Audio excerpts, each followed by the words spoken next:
Class में सभी का स्वागत है। इस क्लास के माध्यम से भारतीय न्याय संहिता को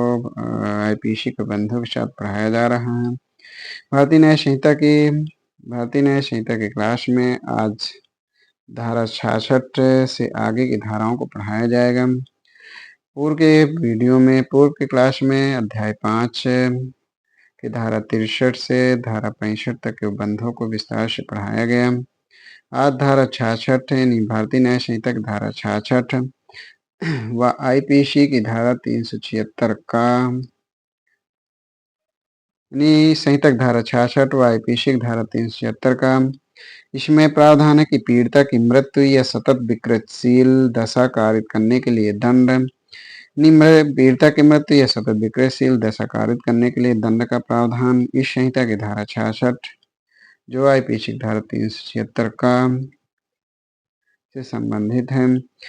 तो इसमें बताया गया है कि जो कोई धारा 64 की उपधारा 1 व उपधारा 2 जो पूर्व की क्लासों में बताए गए हैं कि अधीन दंडनीय कोई अपराध करता है और ऐसे अपराध के दौरान ऐसी कोई क्षति पहुंचाता है जिससे उस महिला की मृत्यु कारित हो जाती है, जिसके कारण उस महिला की दशा सतत विकृतशील हो जाती है, तो वह ऐसी अवधि के कठिन कारावास यानी जो ऐसे अपराध कारित करता है वह कठिन कारावास जिसकी अवधि 20 वर्ष से कम नहीं होगी, जो आजीवन कारावास तक होगा। आजीवन कारावास से तात्पर्य कि उस व्यक्ति का शेष प्राकृतिक जीवन काल के लिए कारावास है, तो ऐसे कारावास से दंडित हो सकेगा। या मृत्युदंड यानी अधिकतम दंड मृत्युदंड और 20 न्यूनतम 20 वर्ष से कम नहीं होगा। इस धारा के अंतर्गत किए गए अपराध संज्ञेय जमानती होगा, सेशन न्यायालय द्वारा विचारणीय होगा।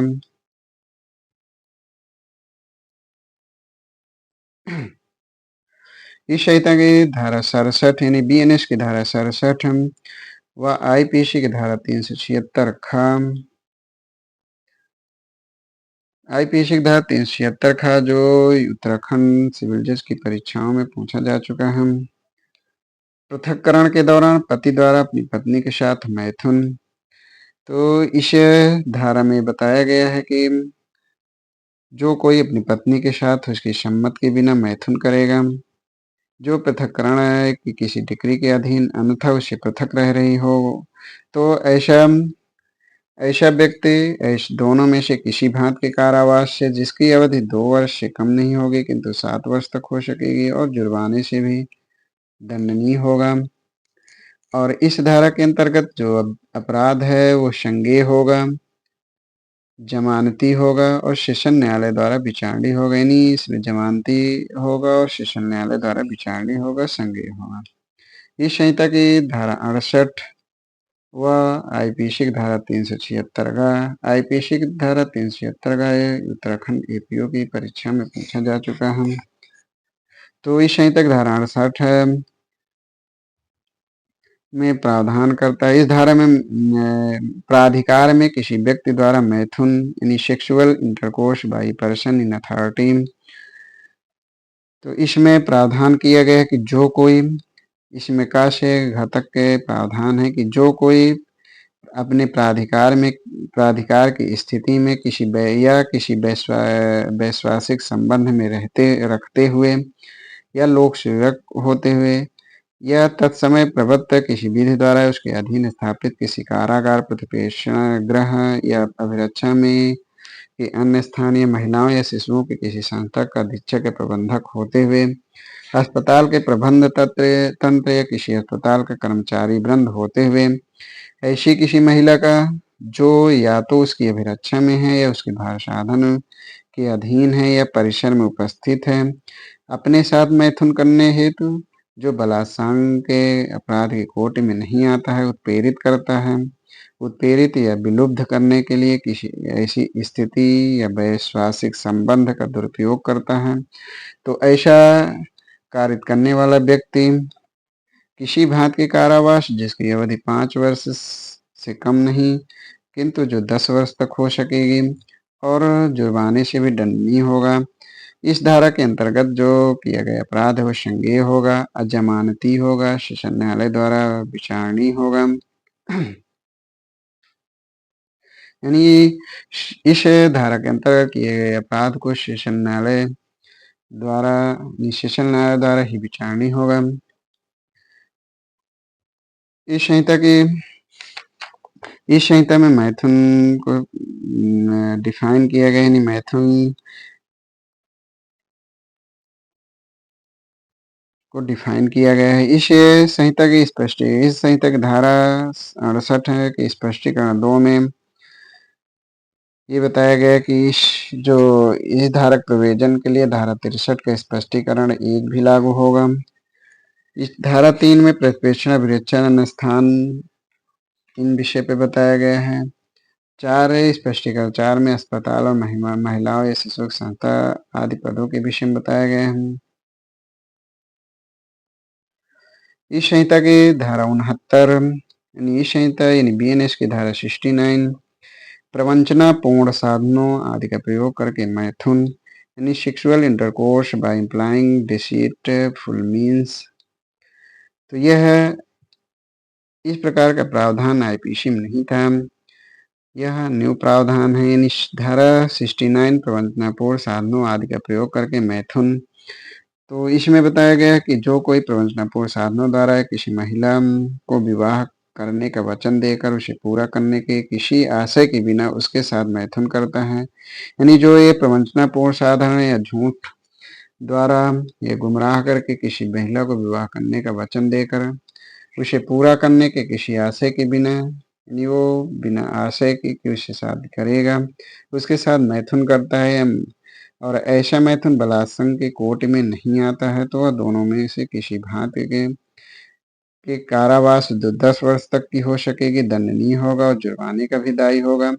यहाँ प्रवंचना स्पष्टीकरण में प्रवंचनापूर्ण साधनों में नियोजन या प्रोन्नति या पहचान छिपाकर विवाह करने के लिए उत्प्रेरणा या उनका मिथ्या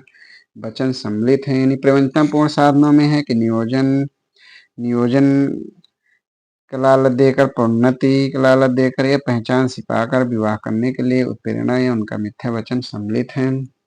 यह न्यू प्रावधान है। तो इस धारा के अंतर्गत जो किया गया अपराध है वो 10 वर्ष प्लस फाइन से,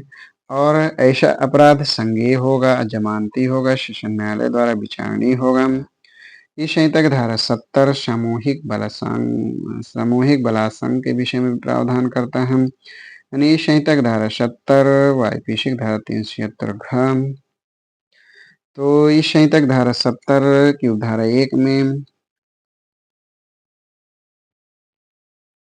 प्रावधान करता है कि जहां किसी महिला से एक या अधिक व्यक्तियों द्वारा एक समूह गठित करके इस समान आशय को अग्रसर करने में कार्य करते हुए बलात्संग किया जाता है, वहां उन व्यक्तियों में से प्रत्येक के बारे में समझा जाएगा कि उसने बलात्संग का अपराध किया है, और वह ऐसी अवधि के कठिन कारावास से जिसकी जिसकी अवधि 20 वर्ष कम नहीं होगी, जो आजीवन कारावास तक होगा और जुर्माने से भी दंडनीय होगा। और ऐसे जो जुर्माना होगा पीड़िता के चिकित्सीय व्यय को पूरा करने पुनर्वास के लिए जो न्यायोचित और युक्तियुक्त होगा, और इस उपधारा के अधीन जो अधिरोपित किसी जुर्माने के संदाय पीड़िता को किया जाएगा। 70 की उपधारा 1 में जो एक जैसे किया गया अपराध है यह संज्ञेय होगा, जमानती होगा, सेशन न्यायालय द्वारा विचारणीय होगा।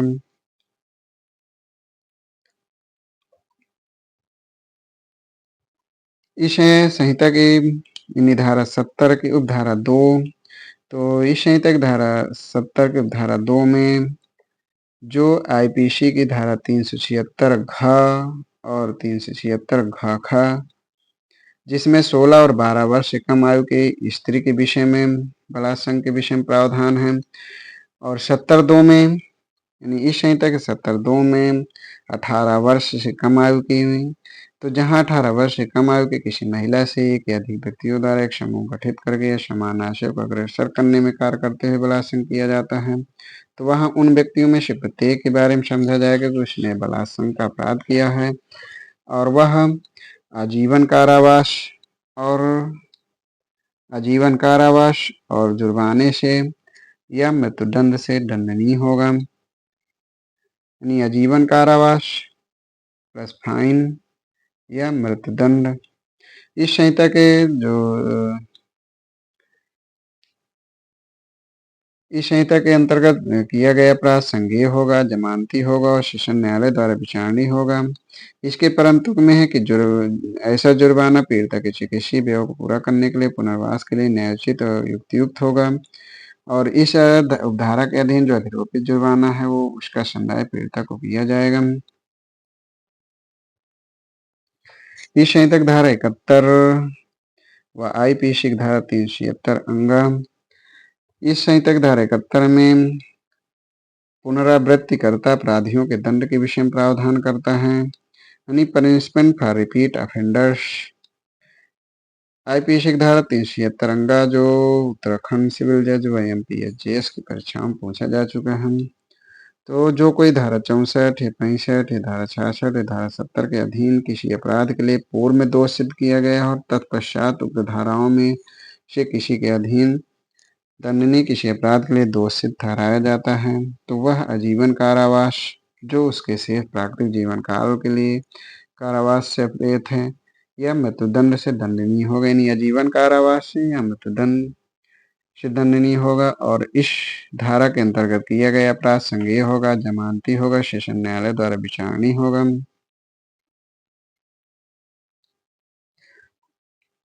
इस संहिता की धारा 72 यानी बीएनएस की धारा 72 व आईपीसी की धारा 228 का आईपीसी की धारा 228 का आईपीसी के अध्याय 11 के अंतर्गत है। तो इस संहिता की धारा 72 में प्रावधान किए कतिपय अपराधों आदि से पीड़ित व्यक्ति की पहचान का प्रकटीकरण। तो इस धारा में बताया गया कि जो कोई किसी नाम या अन्य बात को जिससे किसी ऐसे व्यक्ति को जिस धारा में इसके पश्चात पीड़ित व्यक्ति कहा गया है पहचान हो सकती है, जिसके विरुद्ध धारा 64 या धारा 65 या धारा 66 या धारा 67 या धारा 68 या 69 या 70 या 71 के अधीन किसी अपराध का किया जाना अभिकथित है या किया गया पाया गया है उसका मुद्रित या प्रकाशित करता है। तो ऐसा कोई व्यक्ति जो धारा 64 से धारा 71 तक के अधीन किसी अपराध का किया जाना अभिकथित होने का मुद्रण अभिकथित है या किया जाना पाया गया है उसका मुद्रण या प्रकाशित करता है तो वह ऐसा व्यक्ति ऐसे कारावास से जिसकी अवधि 2 वर्ष तक हो सकेगी और जुर्माने से दायी होगा, यानी वो किसी भांत के कारावास से 2 वर्ष तक हो सकेगी और जुर्माने से दंडनीय होगा। इस संहिता के अंतर्गत मतलब इस धारा के अंतर्गत किया गया अपराध संज्ञेय होगा, जमानती होगा और कोई भी मजिस्ट्रेट इसका विचारण कर सकेंगे।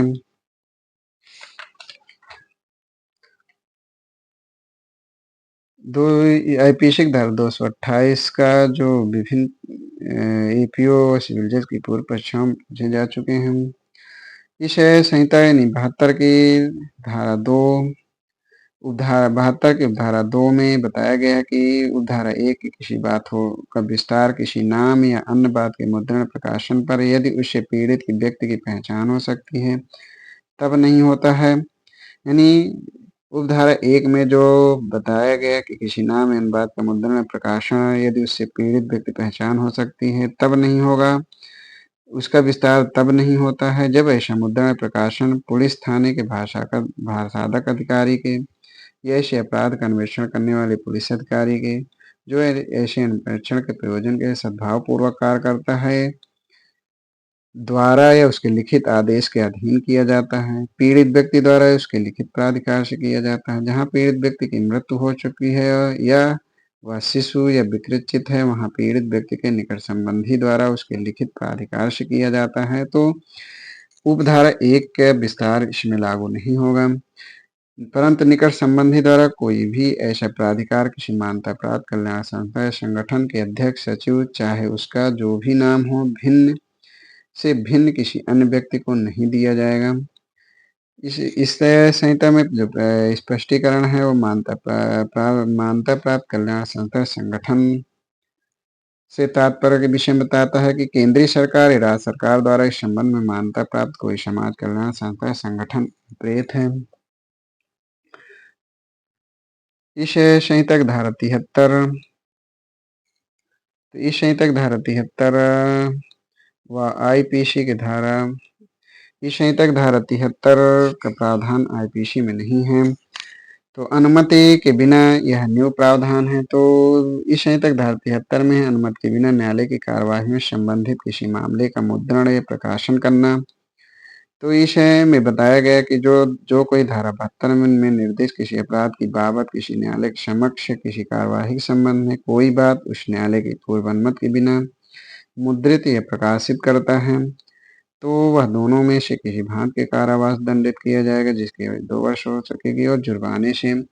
तो इसमें बताया गया है कि जो कोई धारा 72 में निर्दिष्ट किसी अपराध के बाबत किसी न्यायालय के समक्ष किसी कार्यवाही के संबंध में कोई बात जो उस न्यायालय के पूर्व अनुमति के बिना मुद्रित प्रकाशित करता है, तो वो 2 वर्ष के कारावास और जुर्माने से दंडनीय होगा।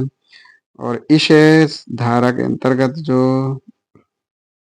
अपराध है वो संज्ञेय होगा, जमानती होगा और किसी भी मजिस्ट्रेट द्वारा विचारणीय होगा। अब इसमें अगला प्रावधान है महिला के विरुद्ध आपराधिक बल और हमले के विषय में। तो इस संहिता की धारा 74, इस संहिता और आईपीसी की धारा 354, आईपीसी की धारा 354 जो ईपी और यूपीजे की परीक्षाओं में पूछा जा चुका है।